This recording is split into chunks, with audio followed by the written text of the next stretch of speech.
இயேசு கிறிஸ்துவின் இனிதான நாமத்தில் இன்றைய ஆவிக்குரிய சிந்தனைக்கு உங்களை அன்புடன் வரவேற்கின்றோம். இப்போதும் ஒரு பாடலுக்கு பின்பு உங்கள் சிந்தையை தெளிவிக்கும் ஆவிக்குரிய செய்தியை கேட்கலாம். ஜெப வேண்டுதலிலே தரித்திருப்போம், ஜெகத்திலே சாட்சியாக எம்மை நிறுத்தும். ஜெப வேண்டுதலிலே தரித்திருப்போம், ஜெகத்திலே சாட்சியாக எம்மை நிறுத்தும். என்னை அபிஷேகமே என் தலையை நனைக்க, ஆவியில் நிரப்புமே பாத்திரம் வழிந்தோடும். நீச்சல் ஆழம் மூழ்கியே நேசர் அன்பில் மகிழ, அக்கினி அபிஷேகம் எந்த தாகம் தீர்த்திடும். ஊற்றப்பட வேண்டுமே உன்னதத்தின் ஆவி, உயிர்ப்பிக்க வேண்டும் எம்மில் தேவா.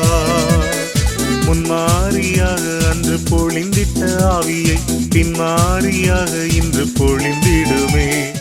ஆண்டவர் இரட்சகருமாக இயேசுவின் இனிதான நாமத்தினால் உங்களை வாழ்த்துகிறேன். இந்த நாள் நம்முடைய ஆவிக்குரிய சிந்தனைக்காக அப்போஸ்தலர் நடபடிகள் 6ஆம் அதிகாரம் 8ஆம் வசனத்தை நான் வாசிக்கிறேன். ஸ்தேவான் விசுவாசத்தினாலும் வல்லமையினாலும் நிறைந்தவனாய் ஜனங்களுக்குள்ளே பெரிய அற்புதங்களையும் அடையாளங்களையும் செய்தான். விசுவாசத்தினாலும் வல்லமையினாலும் நிறைந்திருந்த ஸ்தேவான் என்று வேதம் சொல்கிறது. யார் இந்த ஸ்தேவான்? பந்தி விசாரிக்கும்படியே தெரிந்து கொள்ளப்பட்ட ஒரு வாலிபன். அப்போஸ்தலர் நாட்களிலே பந்தி விசாரிக்கிற அந்த ஆகார காரியங்களிலே மனஸ்தாபங்கள், பிரச்சனைகள் வந்ததினாலே அதற்கென்று 7 வாலிபர்களை நியமிக்கிறார்கள். அதுல ஸ்தேவானும் ஒரு வாலிபன். அவனுடைய குணாதிசயத்தை பாருங்கள். அவன் விசுவாசத்தினாலும் வல்லமையினாலும் நிறைந்திருந்தான் சொல்லப்பட்டிருக்கிறது. இவைகள் இருக்கிறது. ஆனால் அவன் செய்கிற வேலையை பந்தி விசாரிக்கிற வேலை. நாட்கள் வந்தது. கர்த்தர் அந்த ஸ்தேவானை வல்லமையா எடுத்து பயன்படுத்துகிறார். மற்றவர்கள் ஆச்சரியப்படத்தக்க விதத்திலே ஜனங்களுக்குள்ளே பெரிய அற்புதங்கள் ஸ்தேவான் மூலமா நடக்கிறது. பெரிய அடையாளங்களை கர்த்தர் அங்கு காண்பிக்கிறார். அப்படிப்பட்ட ஒரு அசைவை கர்த்தர் ஏற்படுத்துகிறார். ஜனங்கள் எல்லாம் ஆச்சரியப்படுகிறார்கள். அப்படிப்பட்ட தேவனை நாம் பெற்றிருக்கிறோம். எந்த மனிதனையும் அவர் பிரகாசிப்பிக்க பண்ண முடியும், யாரையும் எடுத்து பயன்படுத்த முடியும். அதற்கு தேவை விசுவாசம், அதோடு மட்டுமல்லாமல் வல்லமை. இவைகளை கர்த்தர் கொடுக்கும் பொழுது அந்த மனிதன் ஒரு அசாதாரணமான காரியங்களை செய்கிறவராய் மாறிவிடுகிறான். சாதாரணமாக தான் இருந்த ஒரு வாலிபன் அசாதாரணமா அப்படிப்பட்ட ஒரு அபிஷேகத்தை வைத்து தேவன் பயன்படுத்தும் பொழுது நிச்சயமாகவே மருத்துவத்தால் முடியாதவைகள், இயற்கையால் முடியாதவைகள், செயற்கையால் முடியாதவைகள், எந்த மனிதனாலும் செய்ய முடியாத காரியங்களை அவர்கள் செய்கிறவராய் மாறிவிடுகிறார்கள். ஏன் நாம் அப்படி மாறக்கூடாது? ஏன் நம்மளே ஆண்டவர் பயன்படுத்தக்கூடாது? நிச்சயமாக அவர் பயன்படுத்த முடியும். நமக்கு அப்படிப்பட்ட விசுவாசம் இருக்கிறதா? அப்போஸ்தலர் நாட்களிலே பலத்த காரியங்கள் நடந்தது. ஏனென்றால் அந்த நாட்டில் அத்தனை பேரும் தேவ ஆவியினால் நிரப்பப்பட்டிருந்தார்கள். விசுவாசம் நிறைந்தவர்களாக இருந்தார்கள். வல்லமை வெளிப்பட்டது. பெரிய காரியங்கள் நடந்தது. ஒரு அருமையான ஊழியக்காரரை குறித்து ஒரு கூட்டத்தில் பேசும் பொழுது நானே கேட்டேன். அவர் பார்ப்பதற்கு மிகவும் சிம்பிளாக இருப்பார். அவர் ஒரு நாள் கூட்டத்தை முடித்துவிட்டு தனிப்பட்ட ஜெபத்திற்கு போது ஒரு HIV எய்ட்ஸ் அதனால் பாதிக்கப்பட்ட ஒரு வாலிபனை கூட்டிட்டு வர்றாங்க. பல ஆண்டுகள் பல ட்ரீட்மெண்ட் கொடுத்து அவன் இனி பிழைக்க மாட்டான் என்று சொல்லிவிட்டார்கள். அவனை ஒண்ணுமே சொல்லவில்லை, எதுவுமே செய்யவில்லை. அவனை நிறுத்தினார்கள். இவர்கிட்ட போய், சகோதரி நல்லா இருக்கிறியா, நீ சுகமாயிட்டான்னு சொல்லி தட்டி கொடுத்துட்டு இது பண்ணிவிட்டு போ என்று சொல்லிவிட்டார். அவ்வளவுதான். இவரெல்லாம் நினைத்தார்கள் இப்படியே போராடி ஜெபம் பண்ணுவாரு, மனதுருக்கத்தோடு ஜெபம் பண்ணுவாருன்னு சொல்லி இவங்க எதிர்பார்த்திருந்தாரு. சிம்பிளா சொல்லிட்டாருன்னு சொல்லி நடந்தது என்ன தெரியுமா? அவர் புறப்பட்டு போகிறார், வீட்டுக்கு போகிறார். அவருக்குள்ள ஒரு புது பலன் ஏற்பட்டிருக்கிறது அவர் பார்க்கிறார். கை கால்கள் பெயின் எல்லாம் மாறிடுச்சு. ஒரு புதிய ஒரு உணர்வு அவர்களுக்குள்ள வந்துவிட்டு அவரால் எல்லா வேலையும் செய்கிறவர் மாறிவிட்டு அடுத்த போய் மருத்துவமனையில திருப்பி டெஸ்ட் எடுக்கும் பொழுது எல்லாமே நார்மலாக இருக்கிறது. இந்த HIV எய்ட்ஸ் கூட எந்த ஒரு அடையாளம், எந்த ஒரு அறிகுறி அவருடைய சரீரத்தில் இல்லை என்று சொல்லி மருத்துவர்கள் சொன்னார்களாம். ஆச்சரியப்படத்தக்க விதத்தில் அங்கு அதிசயம் நடந்தது. இந்த நாட்களில் கர்த்தர் தமது வல்லமை வெளிப்படுத்தி கொண்டிருக்கிறார். தமது பிள்ளைகள் மூலமா மகத்தான காரியங்களை செய்து கொண்டிருக்கிறார். நிச்சயமாகவே நம்மையும் கர்த்தர் பயன்படுத்த முடியும்.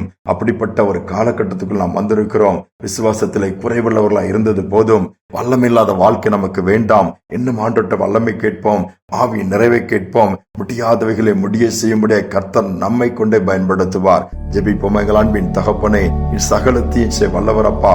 அப்போஸ்தலரை மட்டுமல்ல, அழைக்கப்பட்ட அத்தனை பேரை நீர் பயன்படுத்துகிற தேவனப்பா. பந்தி விசாரிப்புக்கென்று ஏற்படுத்தப்பட்ட அந்த ஸ்தேவான் ஆவியினால் நிரம்பி இருந்தபடியினால், விசுவாசத்தினால் வல்லமையினால் நிறைந்திருந்தபடியினால், வல்லமையினால் நிரப்பினபடியினால் வல்லமையான காரியங்களை செய்ய முடிந்தது. அவ்வண்ணமாகவே இந்த நாட்களில் விசுவாச குறைவுகள் விலகட்டும் அப்பா.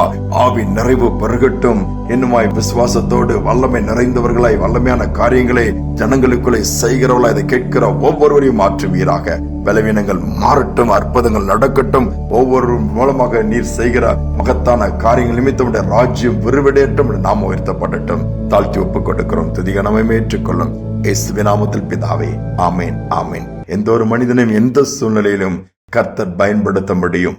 அவருடைய வல்லமையினால் நிரப்பி காரியங்களை நடப்பிக்க முடியும். இந்த சிந்தனையோடு இந்த நாளை தொடருவோம். மீண்டுமாய் நாளை தினம் சந்திப்போம்.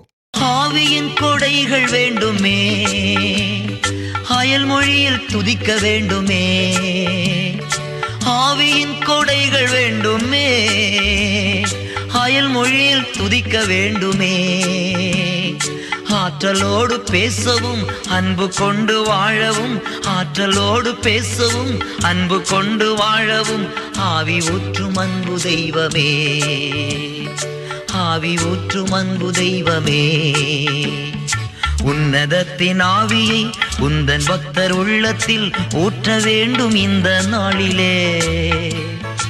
உலகமெங்கும் சாட்சி நாங்களே. உன்னதத்தின் ஆவியை உந்தன் பக்தர் உள்ளத்தில் ஊற்ற வேண்டும் இந்த நாளிலே. உலகமெங்கும் சாட்சி நாங்களே.